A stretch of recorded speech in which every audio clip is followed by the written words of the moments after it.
बिस्मिल्लाहिर्रहमानिर्रहीम। Chemistry part 2 chapter number 1।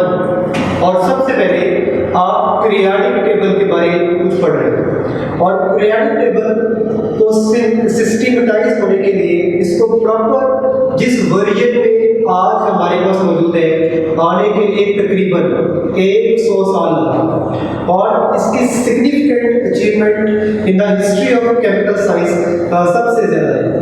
और chemical और फिजिकल प्रॉपर्टीज को पढ़ने के लिए हमें पीरियोडिक टेबल का सहारा लेना पड़ता है।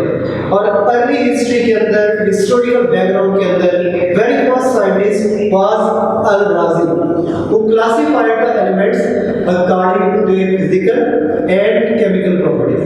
और dog he was a German chemist in 1829 he gave law of triads। और ये क्या होते हैं कि अगर हमें पहले और तीसरे एलिमेंट का एटॉमिक मास पता हो तो हम सेंट्रल एलिमेंट का एटॉमिक मास ढूंढ लेते हैं।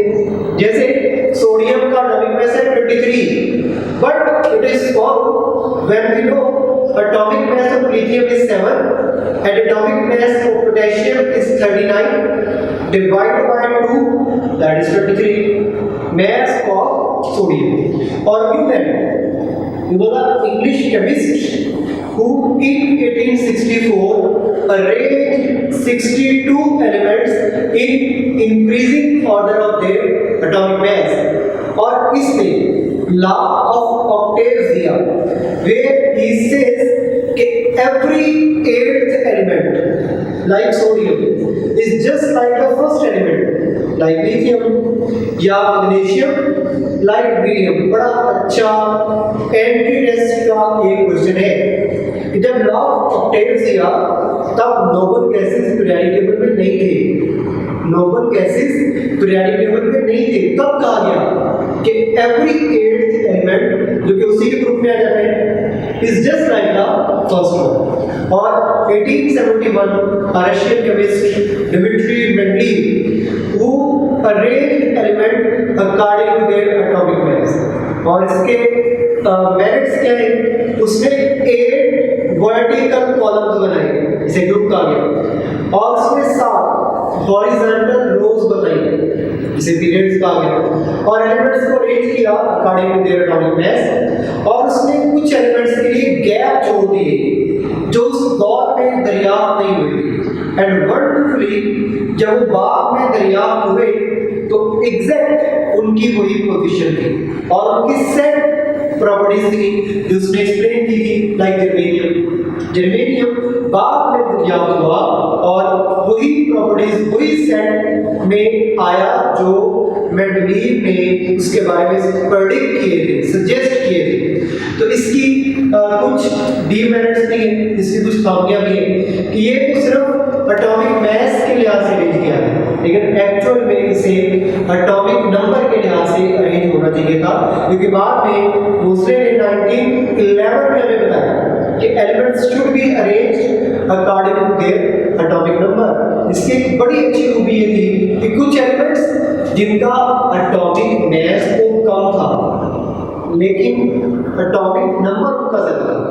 मतलब जैसे potassium was placed before argon क्योंकि पोटेशियम का एटॉमिक मास 39 है जबकि एटॉमिक मास आर्गन का 40 है। बाद में चला पोटेशियम का एटॉमिक नंबर 19 होता है और आर्गन का 18 होता है इसलिए argon is placed before potassium. तो इसके अलावा उस एलिमेंट को एटॉमिक नंबर के लिहाज से अरेंज किया। नोबल गैसेस दरियाफ्त नहीं थी वो मोज़रेक वर्क के बाद दरियाफ्त हुई। इनर ट्रांजिशन एलिमेंट दरियाफ्त हुई और इंप्रूवमेंट्स हुई ग्रुप्स के अंदर। कैसे पहले तो सिर्फ एक ग्रुप की सीरीज थी इससे 2 बना ग्रुप ए ग्रुप बी। इसीलिए beryllium magnesium calcium strontium and beryllium were placed in group 2A while zinc cadmium and mercury was placed in group 2B। then modern periodic table को अगर हम पढ़े तो उसके अंदर ग्रुप्स हैं 8 वर्टिकल कॉलम्स हैं जिन्हें ग्रुप बोलते हैं और ग्रुप ए और ग्रुप बी में उन्हें रखा है। और 7 हॉरिजॉन्टल रोज हैं जिन्हें आप पीरियड्स बोलते हैं। And some more families in the periodic table. Alkali metal group 1A को आप अल्कली मेटल बोलते हो, ग्रुप 2A को आप अल्कलाइन मेटल बोलते हो, ग्रुप 7A को हैलोजेंस बोलते हो, 8A को आप नोबल गैसेस बोलते हो। And then blocks in the periodic table. S block में ग्रुप 1A और 2A को मिलाकर हम एस ब्लॉक बोलते हैं। और ग्रुप पी ब्लॉक एलिमेंट में ग्रुप 3 और ग्रुप 8A और बड़ा अच्छा एमसीक्यू, इसमें हीलियम शामिल नहीं होता, हीलियम एस ब्लॉक में। तो 3A से 8A तक एक्सेप्ट हीलियम उसे आप पी ब्लॉक एलिमेंट बोलते हो। और एफ ब्लॉक के अंदर आपने लैंथेनाइड और एक्टिनाइड सीरीज रखी हुई है। और डी ब्लॉक एलिमेंट्स जो कि आउटर ट्रांजिशन एलिमेंट है उसमें 1B से 8B तक, स्कैंडियम से जिंक तक एलिमेंट्स मौजूद हैं। आप पीरियोडिक टेबल को मेटल्स, नॉन मेटल्स और मेटलाइट्स में भी अरेंज करते हो। लेफ्ट साइड में जो एलिमेंट्स हैं वो सारे के सारे, और बॉटम में वो सारे के सारे मेटल्स हैं।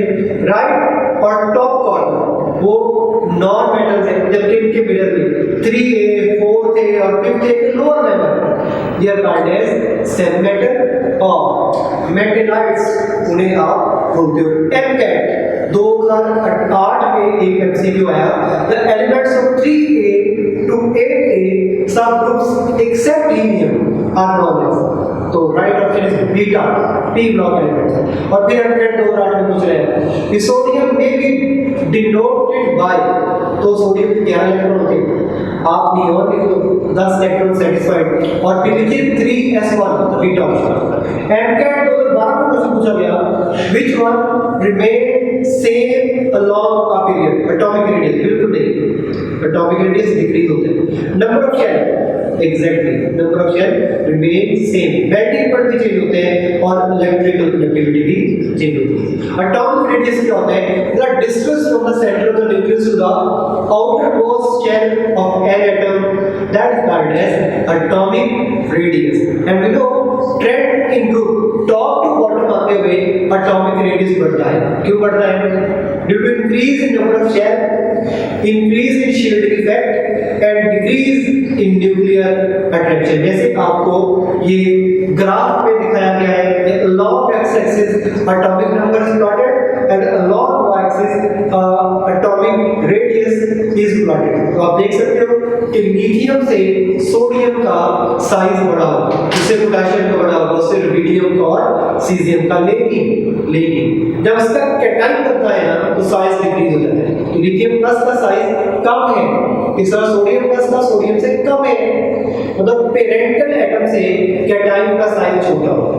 और अगर आप फ्लोरीन, क्लोरीन, ब्रोमीन, आयोडीन की बात करो तो इलेक्ट्रॉन लेना पसंद करते हैं, तो एनाइन बनते हैं, उनके लिए भी टॉप टू बॉटम आते हुए साइज बढ़ेगा, लेकिन एनाइन का साइज अपने पेरेंटल एटम से बढ़ जाएगा। तो बढ़ जाने से पेरेंटल एटम से एनाइन का साइज ऊपर चला जाएगा। और ट्रेंडिंग पीरियड, जब पीरियड की बात करते हो तो एटॉमिक रेडियस डिक्रीज होता है, कम होता है। क्यों डिक्रीज होता है? Number 1 that due to increase in nuclear charge, that is also due to increase in nuclear attraction, और due to gradual increase in the size which is called as lanthanide and actinide contraction, and significantly that is called the lanthanide contraction। तो left to right आते हुए size decrease होगा। and then मैंने कहा कि A9 का size parental atom से बड़ा होता है। जैसे फ्लोरीन एटम के पेरेंटल एटम है, इसका साइज होता है 72 पिकोमीटर, और इसके आयन का, एनाइन का जब ये इलेक्ट्रॉन ले साइज बड़ा हो जाएगा, दैट इज 136 पिकोमीटर। इसी तरह parental atom of sodium size होता है 186 पिकोमीटर, और जब इसका कैटाइन बनता है ये 156 पिकोमीटर होते हैं, और जब या ऊपर भी गलत लिखा हुआ है 156 पिकोमीटर, और जब इसका कैटाइन बनता है तो इसका साइज हो जाएगा 95 पिकोमीटर।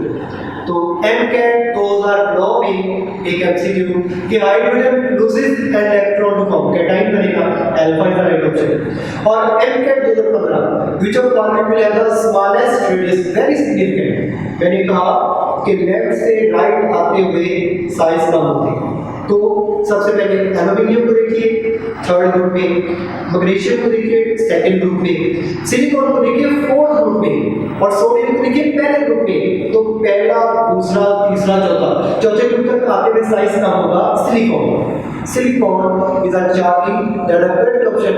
MCAT goes up 15 में. Keeping in view the size of atom, which one is correct?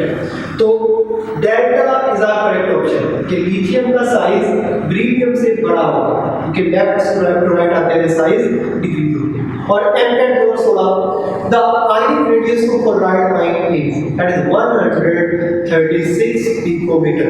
Isoelectronic ion या स्पीशीज ये क्या होती हैं जिनके अंदर इलेक्ट्रॉन की तादाद बराबर होती है। जैसे आप जानते हो फ्लोरीन के अंदर 9 इलेक्ट्रॉन होते हैं, जबकि फ्लोराइड में 10, सोडियम के अंदर 11 इलेक्ट्रॉन होते हैं, लेकिन सोडियम प्लस में 10, इस तरह नियोन में भी 10। तो ये आपस में तीनों क्या होंगे आइसो इलेक्ट्रॉनिक स्पीशीज। मॉलिक्यूल भी आइसो इलेक्ट्रॉनिक हो सकती है, जैसे N2 एक N में 7 इलेक्ट्रॉन होते हैं, N2 के अंदर 14, और कार्बन ऑक्सीजन, कार्बन में 6 होते हैं, ऑक्सीजन में 8 14। तो ये मॉलिक्यूल के अंदर इलेक्ट्रॉन भी है आइसो इलेक्ट्रॉनिक। तो आयोनाइजेशन एनर्जी क्या होती है जब भी किसी एटम का आइसोलेटेड गैसियस एटम मौजूद हो तो उसके आउटरमोस्ट शेल से इलेक्ट्रॉन निकालने के लिए जो मिनिमम अमाउंट ऑफ एनर्जी चाहिए होती है उसे बोलते हो आयोनाइजेशन एनर्जी। जैसे सोडियम का इलेक्ट्रॉन निकालने के लिए 496 किलो जूल पर मोल चाहिए होगी और इसकी कई टाइप्स होती है आयोनाइजेशन एनर्जी की। अगर किसी का पहला इलेक्ट्रॉन निकालना हो तो वो ये फर्स्ट आयोनाइजेशन एनर्जी, सेकंड निकालना हो सेकंड आयोनाइजेशन एनर्जी, थर्ड निकालना हो third ionization energy. And remember third ionization energy will be greater than second and second will be greater than first। जैसे देखिए मैग्नीशियम में जब पहला इलेक्ट्रॉन निकालना होता है तो 738 किलो जूल पर मोल एनर्जी इज रिक्वायर्ड। जब दूसरा निकालना होता है 1451 और जब तीसरा निकालना होता है 7700 प्लस। क्यों? क्योंकि जब इलेक्ट्रॉन निकालते हैं एटम का साइज छोटा हो जाता है, कॉन्ट्रैक्ट हो जाता है, न्यूक्लियर चार्ज, न्यूक्लियर रिएक्शन बढ़ जाती है और फिर इलेक्ट्रॉन को निकालना बड़ा मुश्किल होता है। And remember ionisation energy is always endothermic process, always endothermic process. और फैक्टर्स कौन से असरअंदाज होते हैं? एटॉमिक रेडियस अगर बढ़ रहा हो ऊपर से नीचे आते हुए ग्रुप में बढ़ता है आयोनाइजेशन एनर्जी कम होगी, लेफ्ट टू राइट आते हुए कम होता है आयोनाइजेशन एनर्जी बढ़ेगी। कौन सा बिहेवियर हुआ आपस में inversely related? Nuclear charge directly related होते हैं, लेफ्ट टू राइट आते हुए न्यूक्लियर चार्ज बढ़ता है तो आयोनाइजेशन एनर्जी बढ़ती है, टॉप टू बॉटम आते हुए न्यूक्लियर चार्ज कम होता है तो आयोनाइजेशन एनर्जी भी कम होगी।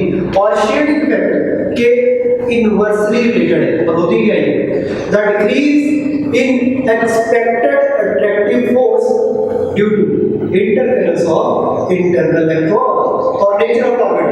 अगर S हो तो इलेक्ट्रॉन निकालना मुश्किल होगा, S से ज्यादा होगा P, P से ज्यादा D एंड N, मतलब सबसे मुश्किल इलेक्ट्रॉन निकालना किसका होगा? S का। And then trend in group, तो मैंने कहा कि टॉप टू बॉटम आते हुए चूंकि साइज बड़े होते हैं, शेल बढ़ती है, शील्डिंग में बढ़ता है तो इसके अंदर आयोनाइजेशन एनर्जी के लिए टॉप बॉटम आते हुए इलेक्ट्रॉन निकालना आसान हो जाएगा। तो लिथियम का इलेक्ट्रॉन निकालना मुश्किल है और सीजियम का इलेक्ट्रॉन निकालना कंपैरेटिवली इजीियर जॉब। और अगर पीरियड की बात करूं तो पीरियड में इसका ट्रेंड बड़ा रिमार्केबल है, बड़े अच्छे एमसीक्यू इससे जनरेट होते हैं। अगर आप 1A की बात करो लिथियम की सिर्फ एक इलेक्ट्रॉन होते हैं तो आयोनाइजेशन एनर्जी कम, बेरिलियम में 2 इलेक्ट्रॉन होते हैं आयोनाइजेशन एनर्जी ज्यादा, बोरॉन में 3 होते हैं ज्यादा होनी चाहिए, कम हो जाती है क्योंकि बेरिलियम तक 2 इलेक्ट्रॉन S में है, S ऑर्बिटल में, और जैसे बोरॉन की बारी आई तो इलेक्ट्रॉन P में गए, तीसरा इलेक्ट्रॉन 2S में जाने के बाद P में जाता है तो आयोनाइजेशन एनर्जी कम हो जाएगी, चौथा जाएगा कार्बन में आयोनाइजेशन एनर्जी बड़ी हो जाएगी, पांचवा जाएगा नाइट्रोजन में। लेकिन देखो ये तीनों इलेक्ट्रॉन P में गए और P हाफ फिल है तो आयोनाइजेशन एनर्जी ज्यादा होगी। चौथा रहेगा ऑक्सीजन में और पी में 4 इलेक्ट्रॉन देंगे, आयोनाइजेशन एनर्जी फॉल करेगी। और फिर पांचवा जाएगा क्लोरीन में आयोनाइजेशन एनर्जी बढ़ेगी और सबसे ज्यादा आयोनाइजेशन एनर्जी होगी नियॉन की, because it has 6 electron in p orbital that is fully completed. ठीक, MCAT 2010 में क्वेश्चन आया कि energy required to move an electron from the outermost shell of isolated gaseous atom in the ground state is ionisation energy beta is the right option. MCAT 2012 में question आया more the ionisation energy of an element, बड़ा technical, more the ionisation energy of an element lesser is the metallic character. तो जिसका metallic character कम होगा उसकी ionisation energy ज्यादा होगी। MCAT 2014 में क्वेश्चन है कि arrange the element according to the trend of ionisation energy. 4 element दिए गए आपके पास, कार्बन, नाइट्रोजन, नियॉन, बोरॉन। तो सबसे कम होगी बोरॉन की, उससे ज्यादा होगी boron is less than carbon, carbon is less than nitrogen and nitrogen is less than neon. Beta is the correct option. फिर इलेक्ट्रॉनिसिटी, जब आइसोलेटेड गैसियस एटम के वैलेंस शेल में इलेक्ट्रॉन ऐड कर दिया जाए तो पहली इलेक्ट्रॉनिसिटी हमेशा नेगेटिव होगी, एक्सोथर्मिक होगी, जबकि सेकंड इलेक्ट्रॉनिसिटी हमेशा एंडोथर्मिक होगी। जैसे क्लोरीन में एक इलेक्ट्रॉन ऐड किया तो 337 किलोजूल पर मोल एनर्जी से रिलीज की। ऑक्सीजन में एक इलेक्ट्रॉन ऐड किया, इसने 141 किलोजूल पर मोल एनर्जी रिलीज की। लेकिन जब इसमें दूसरा इलेक्ट्रॉन ऐड करेंगे तो 780 किलोजूल पर मोल एनर्जी ये रिक्वायर करेगा, इसे देनी पड़ेगी। रिएक्शन विल बी एंडोथर्मिक और फैक्टर्स वही है जो आपने आयोनाइजेशन एनर्जी के लिए डिस्कस की। तो लेफ्ट टू राइट आते हुए इलेक्ट्रॉन अफिनिटी बढ़ेगी और टॉप टू बॉटम आते हुए इलेक्ट्रॉन अफिनिटी डिक्रीज होगी। MCAT 2017 में क्वेश्चन पूछा गया when an electron is adding to O negative then the energy change is expressed by electron affinity. वैसे एनर्जी जब डिग्री सेकंड इलेक्ट्रॉन में आने के बाद जब और इलेक्ट्रॉन ऐड किया जाता है तो उसके अंदर एनर्जी एब्जॉर्ब होती है। तो वो ऑप्शन भी सही है, चार्जिंग ऑप्शन भी सही है। लिहाजा डेल्टा में कहा गया A एंड C दोनों ऑप्शन सही है कि इलेक्ट्रॉन जब एक आ चुका तो सेकंड आएगा तो इलेक्ट्रॉन अफिनिटी भी होगी लेकिन एनर्जी एब्जॉर्ब होगी। फिर मेटालिक कैरेक्टर, जब मेटल्स में मेटल ऑक्साइड में वाटर डालते हैं, मेटल ऑक्साइड है तो बेस बनाते हैं, जैसे सोडियम ऑक्साइड में वाटर डालिए बेस बना और trend in group to water. Metallic character group increases due to increase in size, increase in number of shell and decrease in nuclear charge। और periods के अंदर इसका ट्रेंड क्या होगा? Metallic character period decreases, left to right आते हुए metallic character decrease करेगा जबकि नॉन मेटालिक कैरेक्टर इंक्रीज करेगा। नॉन मेटल ऑक्साइड जो वाटर में डालते हो तो एसिड बनाते हैं और मेटलाइट्स क्या होते हैं जो एसिड के खिलाफ बेस का काम करें। इसे जिंक ऑक्साइड सल्फ्यूरिक एसिड के साथ जिंक सल्फेट बनाता है, इसमें सल्फ्यूरिक एसिड जबकि zinc oxide is behaving as a base. Why? जब किसी जिंक ऑक्साइड को बेस से मिलाते हो NaOH से तो NaOH is a base, while zinc oxide is behaving as an acid and it will form sodium zinc hydroxide। और melting at boiling point बड़ा टेक्निकल टॉपिक है ये, बड़ा वंडरफुल टॉपिक है ये। तो आपको पढ़ना होगा पीरियड में ट्रेंड और ग्रुप में ट्रेंड, और बड़ा वल्नरेबल है, बड़ी वेरिएशन इसके अंदर। तो जब पीरियड्स की बात करो तो आप कहते हो it increases melting at boiling point, it increases up to group 4A but decreases up to group 8A। मैं बताऊं ऐसा क्यों? 1A to 3A एक बात करिए, 1A to 3A में कहते हैं हम melting and boiling point increases due क्यों? Decrease in size and increase in strength of material. तो देखिए लिथियम, बेरिलियम, बोरॉन मेल्टिंग और बॉइलिंग पॉइंट बढ़ रहे हैं। 4A का सबसे ज्यादा है, क्यों ज्यादा है? That is highest due to a macro molecule. इसका मॉलिक्यूल कार्बन का डायमंड, ग्रेफाइट, बकीबार एक मैक्रो मॉलिक्यूल है, एक क्लस्टर ऑफ एटम है, तो मेल्टिंग और बॉइलिंग पॉइंट सबसे ज्यादा होगा। और जैसे ही 5 में गए sudden far up to 8A क्यों? तो decrease in size and decrease in London dispersion forces and not in presence of macromolecule. अब तो वो diatomic molecule होते हैं N2, O2, F2 and neon is a monoatomic molecule. तो this का भी कि 4a तक melting का volume बढ़ेगा और फिर सडन फॉल आएगा उसके अंदर। और trend in groups 1a to 4a की एक कैटेगरी बना लीजिए तो आप कहते हैं 1a to 4a में मेल्टिंग और बॉइलिंग डिक्रीज करेगा। क्यों डिक्रीज करेगा? Due to increase in size and decrease in strength of metallic bond. तो इलेक्ट्रॉन को एक्सपोज करना, उसे निकालना बड़ा आसान होगा और बड़ी अच्छी प्रॉपर्टी है। ब्रिलियम से मैग्नीशियम सडन बॉइलिंग पॉइंट कम हुआ, फिर कैल्शियम में बड़ा, स्ट्रोंशियम, बेरियम, रेडियम। तो इसकी बड़ी अच्छी एक एक्सप्लेनेशन है। कॉन्ट्रैक्शन, साइज में कॉन्ट्रैक्शन सबसे अच्छी फैक्टर होती है। उसके बाद डी ऑर्बिटल में होती है, उसके बाद एस ऑर्बिटल में होती है और सबसे कॉन्ट्रैक्शन कम पी पे, और पी के अंदर दो पीरियड होते हैं, सेकंड और थर्ड, और सबसे कम थर्ड में होती है। थर्ड पीरियड में कॉन्ट्रैक्शन सबसे कम होती है और magnesium belong to period number 3, इसलिए इतना ज्यादा फॉल आ जाएगा फिर भी निकालना। और अगर आप group 5a to group 8a तक बात करो तो मेल्टिंग और बॉइलिंग बढ़ते हैं due to increase in size and increase in London dispersion forces that leads toward the polarisability. तो फ्लोरीन से क्लोरीन और ब्रोमीन और आयरन इनका मेल्टिंग और बॉइलिंग बिल करती बढ़ता जाता है। अंदाजा लगा लीजिए कि फ्लोरीन और क्लोरीन गैसेज हैं, ब्रोमीन लिक्विड है, आयोनिक सॉलिड है। Due to enhance in the strength due to strength of London dispersion forces. And 2014 में क्वेश्चन आया कि trend in melting point of the elements of third period are depicted in the figure में देखिए आपको नजर आ रहा है। The sharp decrease observed from silicon to phosphorus। क्या वजह है कि बॉन्डिंग चेंज हुई है और स्ट्रक्चर दो एटम का चेंज हुआ है। मतलब ग्रुप 4a तक कार्बन तक तो बॉन्ड बड़े थे, जैसे ही नाइट्रोजन तक आए बॉन्ड कम हो गए। 4a तक मैक्रोमोलेक्यूल था और नाइट्रोजन तक एक diatomic molecule beta systems. Beta is the right option where we have said change in bonding and structure of two elements. MCAT 2016 में फिर पूछा गया melting point of group 2a element are higher than those of group 1a। तो group 2a में दो electron होते हैं, दो बॉन्ड बनेंगे। ग्रुप 1a में एक इलेक्ट्रॉन होता है, एक बॉन्ड बनेगा। Charlie is the correct option.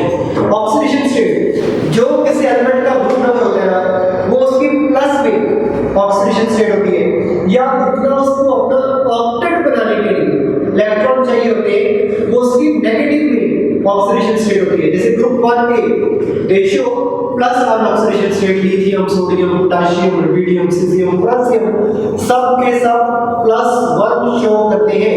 Other than that is ruled out, कोई और ऑक्सीडेशन स्टेट शो नहीं करता। 2a +2, 3a boron, aluminium, gallium +3 show करते हैं। 4a, अब देखिए 4a में कई ऑप्शन है कि +4 भी शो करेंगे, जैसे कार्बन +4 शो करता है इन केस ऑफ मीथेन। जबकि अगर बात करो क्लोरीन की तो टिन क्लोराइड में टिन +4 शो करते हैं, और कार्बन मोनोऑक्साइड में कार्बन +2 शो करते हैं, और कार्बन 0 भी शो करते हैं इन फॉर्म ऑफ ग्लूकोज। और ग्रुप 5a फास्फोरस +3 भी शो करते हैं, जैसे TCl3, +5 भी शो करते हैं, जैसे TCl5, और नाइट्रोजन -3 भी शो करते हैं, जैसे अमोनिया, और नाइट्रोजन +2 भी शो करते हैं, जैसे नाइट्रोजन ऑक्साइड, +3 भी शो करते हैं, जैसे नाइट्रोजन क्लोराइड, और +4 भी शो करते हैं, जैसे NO2, और +5 भी शो करता है, जैसे N2O5। ग्रुप 6a में सल्फर को देखिए, सल्फर -2 शो करता है, +4 भी शो करते हैं, और +6 भी शो करते हैं, और ऑक्सीजन -2 शो करते हैं, -1 शो करते हैं, और -½ शो करते हैं, और इवन +2 भी शो करते हैं। और ग्रुप 7A में कॉमन ऑक्सीडेशन स्टेट इज -1। देखिए हैलोजेंस जब अपने से ज्यादा इलेक्ट्रोनेगेटिव एलिमेंट्स लगे होते हैं तो +7 भी शो करते हैं, +5 भी, +3 भी और इवन +1 भी। और 0 ग्रुप एलिमेंट, 8 ग्रुप एलिमेंट उनके ऑक्टेट और ग्रुप फुलफिल होते हैं। They have no need to bond with any other element, तो 0 ऑक्सीडेशन स्टेट होती है। ट्रांजिशन एलिमेंट्स को बी ग्रुप में शो किया गया और due to variable and more valence electron और वो पार्शियली फिल्ड डी ऑर्बिटल में होते हैं तो इनकी ऑक्सीडेशन स्टेट भी एक से ज़्यादा होती हैं। जैसे आयरन को देखिए, फेरस Fe+2 और फेरिक Fe+3, तो इनकी वेरिएबल ऑक्सीडेशन स्टेट्स मौजूद होती हैं।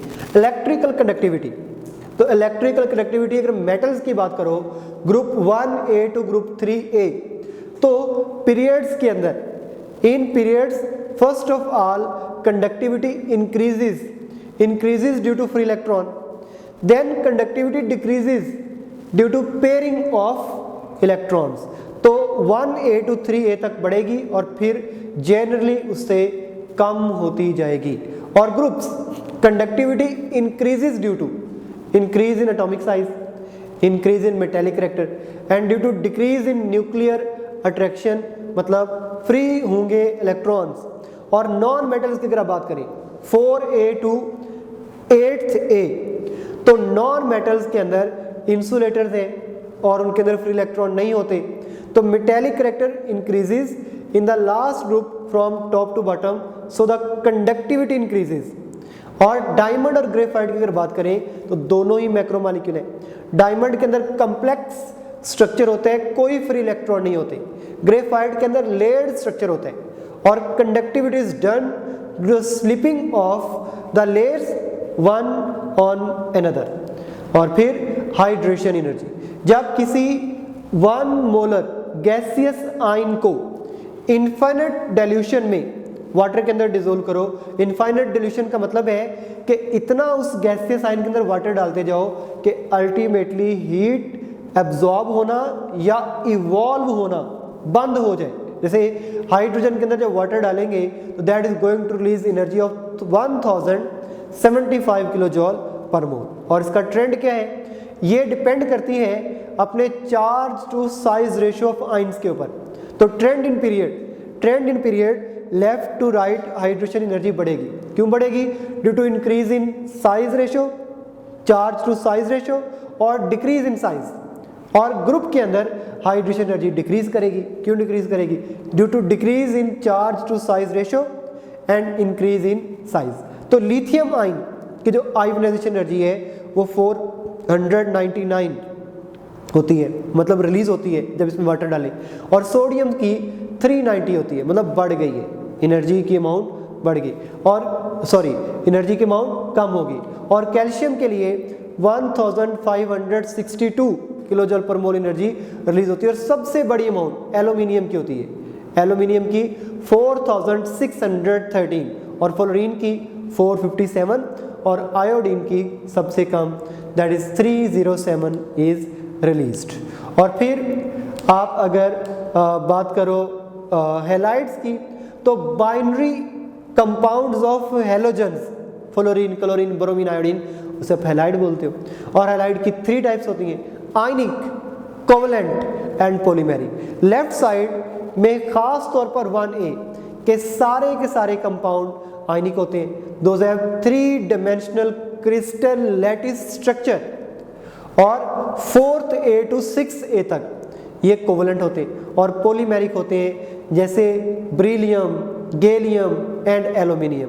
और फर्क क्या पड़ता है बॉइलिंग पॉइंट में और मेल्टिंग पॉइंट में? बड़ा फर्क पड़ता है। जैसे सोडियम क्लोराइड एक प्योर आयनिक कंपाउंड है तो इसका मेल्टिंग पॉइंट 801 है। और मैग्नीशियम क्लोराइड का ये उससे थोड़ा कम आयनिक है, दैट इज 7715। एल्यूमिनियम क्लोराइड और कम आयनिक है तो दैट इज 198। सिलिकॉन क्लोराइड तो कोवलेंट हो गया तो दैट इज -68। और फास्फोरस क्लोराइड -93 और सल्फर क्लोराइड -80। मतलब आयनिक बॉन्ड का melting point, boiling point high होगा, उसके बाद पॉलीमेरिक होंगे और सबसे कम होगा कोवलेंट हैलाइड का। और एक एलिमेंट, एक ही एलिमेंट बेयक आयनिक और कोवलेंट बॉन्ड का बिहेवियर शो कर सकता है, जैसे प्लम्बस क्लोराइड एंड प्लम्बिक क्लोराइड। तो प्लम्बस Pb+2 is ionic due to less polarizability and plumbic Pb+4 is covalent, that is covalent due to greater polarizability। और hydrides are the binary compounds of hydrogen। और ये भी तीन तरह के होते हैं, आयनिक, कोवलेंट और पॉलीमेरिक। 1A और 2A के except beryllium and magnesium ionic है, और hydrides of group 3A except indium नीचे जाते हुए 4th A, 5th A, 6th A और 7th A सारे के सारे कोवलेंट हैं। और कोवलेंट का मतलब low melting and boiling point. और पॉलीमेरिक होते हैं जो दरमियान में हो, जिनके अंदर आयनिक बॉन्ड का बिहेवियर भी हो और कोवलेंट का भी है। वो है beryllium, magnesium, zinc, cadmium and indium of 3A। इसके बाद आप अगर टेबल से देखो तो बताया गया है कि 1A के तमाम आयनिक है और 2A के ब्रिलियम और मैग्नीशियम के अलावा आयनिक है। और राइट साइड पे 3A, 4th A, 5th A, 6th A, 7th A वो तमाम के तमाम कोवलेंट और दरमियान में इंटरमीडिएट। बड़ा इंटरेस्टिंग है इनका एक बिहेवियर मेल्टिंग और बॉइलिंग पॉइंट के बारे में। अगर आप 4A की बात करो ना, 4A की, तो टॉप टू बॉटम आते हुए पोलराइजेबिलिटी बढ़ती है। जब पोलराइजेबिलिटी बढ़ती है तो इनका मेल्टिंग पॉइंट और बॉइलिंग पॉइंट भी बढ़ जाता है। जैसे देखिए मीथेन, कार्बन, इसका मेल्टिंग और बॉइलिंग पॉइंट -184 है, सिलिकॉन -185 है, और जर्मेनियम का बढ़ गया है -165 है, और टिन हाइड्राइड का और बढ़ गया है -150 है। जबकि ग्रुप 6A में देखो तो वाटर का सबसे कम होना चाहिए लेकिन सबसे ज़्यादा है, और उसकी एक एक्स्ट्रा ऑर्डिनरी यूनिक प्रॉपर्टी है, दैट इज हाइड्रोजन बॉन्डिंग। तो हाइड्रोजन बॉन्डिंग की वजह से वाटर का बॉइलिंग पॉइंट 100, जबकि उससे नीचे वही फिनोमेना के टॉप टू बॉटम आते हुए कम होगी उसकी इलेक्ट्रोनेगेटिविटी और ज़्यादा होगी उसकी पोलराइजेबिलिटी। तो हाइड्रोजन सल्फाइड का -82, हाइड्रोजन सिलीनियम का बढ़ गया -65, और हाइड्रोजन टेल्यूरियम का और बढ़ गया, दैट इज 48। और oxides binary compounds of oxygen. अगर लेफ्ट साइड की बात करो तो लेफ्ट साइड वाले एलिमेंट बेसिक ऑक्साइड बनाते हैं, जैसे सोडियम ऑक्साइड और मैग्नीशियम ऑक्साइड, वाटर में डालो बेस बनती है। और राइट साइड वाले एसिडिक ऑक्साइड बनाते हैं, जैसे कार्बन डाइऑक्साइड को वाटर में डालो कार्बोनिक एसिड, नाइट्रोजन डाइऑक्साइड को वाटर में डालो नाइट्रिक एसिड, सल्फर ट्राइऑक्साइड को वाटर में डालो सल्फ्यूरिक एसिड। एम्फोटेरिक भी होते हैं जो ड्यूअल नेचर शो करते हैं, against acid behave like a base and against base behave like a acid. और एक चौथी टाइप भी होती है, दोज आर न्यूट्रल ऑक्साइड। अगर आप बेसिक ऑक्साइड और एसिडिक ऑक्साइड को मिक्स कर दो तो साल्ट बनता है, and they are called as neutral oxide, like sodium oxide and sulphur trioxide connects to form sodium sulphate. और इसका ट्रेंड अगर आप पीरियोडिक टेबल में देखो तो लेफ्ट साइड में 1A के सारे बेसिक ऑक्साइड है, 2A के ब्रिलियम के अलावा सारे के सारे बेसिक ऑक्साइड है, और राइट साइड पे 3A का सिर्फ बोरॉन नॉन मेटल है, मतलब एसिडिक ऑक्साइड है। उसके नीचे सारे के सारे एम्फोटेरिक है, एल्यूमिनियम, गैलियम, इंडियम। और उसके बाद राइट साइड पे टॉप कॉर्नर पे सारे के सारे एसिडिक ऑक्साइड, लेफ्ट साइड पे और बॉटम में सारे के सारे बेसिक, और दरमियान में ड्यूअल नेचर वाले एम्फोटेरिक। और जानिए कि जब आप पीरियड में मूव करते हो तो मोर बेसिक से लेस बेसिक, फिर लेस एसिडिक से मोर एसिडिक की तरफ हम मूव करते हैं। जैसे sodium oxide is a very good basic, magnesium oxide is less basic, alumina is amphoteric, phosphorus oxide is little bit acidic, and sulphur trioxide is more acidic, and chlorine dioxide heptaoxide is extraordinary acidic, जो कि पर chloric acid develop करता है। और जब oxidation state बढ़ती है, जैसे मैंगनीज ऑक्साइड में मैंगनीज की +2 है, तो इसकी acidity that is lesser than जब ऑक्सीडेशन स्टेट बढ़ गई Mn2O3, और उससे ज़्यादा एसिडिक होगी मैंगनीज ऑक्साइड, और सबसे ज़्यादा एसिडिक होगा dimanganese hepta oxide, that is due to increase in oxidation state. Position of hydrogen that remained a dilemma for a long time, बड़ी देर तक अलमिया बना रहा. इसकी 1A के साथ सिमिलैरिटी भी है और डिफरेंसेस भी हैं. तो क्या सिमिलैरिटी है? 1A के आउटर मोस्ट शेल में एक इलेक्ट्रॉन होता है, हाइड्रोजन के अंदर भी एक इलेक्ट्रॉन है. 1A अपना एक इलेक्ट्रॉन लूज करके अपने पास +1 चार्ज कैरी करते हैं, हाइड्रोजन भी ऐसा ही करते हैं, H+1 होते हैं, और दोनों हैलोजन से मिलकर कंपाउंड बनाते हैं, हैलाइड्स बनाते हैं, और दोनों अपनी आयनिक कंपाउंड बनाते हैं और वाटर में डिसॉल्व हो जाते हैं. जबकि डिफरेंसेस क्या है? हाइड्रोजन इज नॉन मेटल, जबकि 1A वाले तो मेटल है. Hydrogen has a very little tendency to form positive ion, जबकि 1A की तो सारी टेंडेंसी ही पॉजिटिव की है, और ये मॉलिक्यूलर फॉर्म के अंदर एग्जिस्ट करता है H2 अपने 2 एटम के साथ, जबकि अगले इससे नीचे वाले 2 एटम के साथ नहीं, बल्कि hundreds of atom, cluster of atom, एक जायंट स्ट्रक्चर डेवलप करते हैं और फिर मॉलिक्यूल बनते हैं. हाइड्रोजन की 4A के साथ भी सिमिलैरिटीज हैं, जैसे 1A हाफ हिल है और 4th A वाले भी हाफ हिल है. फिर दोनों के दोनों एलिमेंट नॉन मेटेलिक है और बड़े अच्छे रिड्यूसिंग एजेंट है. जैसे कॉपर ऑक्साइड को वाटर में डालो तो ये कॉपर को रिड्यूस कर देते हैं by making copper and water, और कार्बन को अगर टिन ऑक्साइड से मिलाओ तो ये भी उसको रिड्यूस कर देते हैं by converting into tin and carbon dioxide. Differences भी हैं कि तमाम के तमाम ग्रुप 4A वाले मैक्रो मॉलिक्यूल हैं और ह्यूज स्ट्रक्चर डेवलप करते हैं, जबकि हाइड्रोजन डायटोमिक है. फिर ग्रुप 4A के अंदर सेल्फ लिंकिंग प्रॉपर्टी है, खास तौर पे कार्बन और सिलिकॉन में, हाइड्रोजन में नहीं है. और इसके अलावा it can form covalent bond, but carbon form 4 covalent bond, hydrogen सिर्फ एक बनाते हैं, कार्बन 4 बनाते हैं. इनका 7A के साथ कंपैरिजन भी है. सिमिलरिटी अगर देखें तो ये तमाम के तमाम गैसेज हैं, H2 भी गैसेज है और 7A वाले भी गैसेज हैं. फिर डायटोमिक है, H2 भी, उधर से F2Cl2, और requires 1 electron to complete valence electron, ये दोनों के लिए, और दोनों अपना H नेगेटिव बना सकते हैं, जैसे वो भी अपना F नेगेटिव Cl नेगेटिव बना सकते हैं. आयनिक कंपाउंड फॉर्म करते हैं, लेकिन डिफरेंसेस भी हैं कि हैलोजन के अंदर 7 इलेक्ट्रॉन होते हैं वैलेंस शेल में और हाइड्रोजन के पास सिर्फ 1. हैलोजन साल्ट फॉर्मर है, जबकि हाइड्रोजन साल्ट फॉर्मर नहीं है, एंड सो ऑन.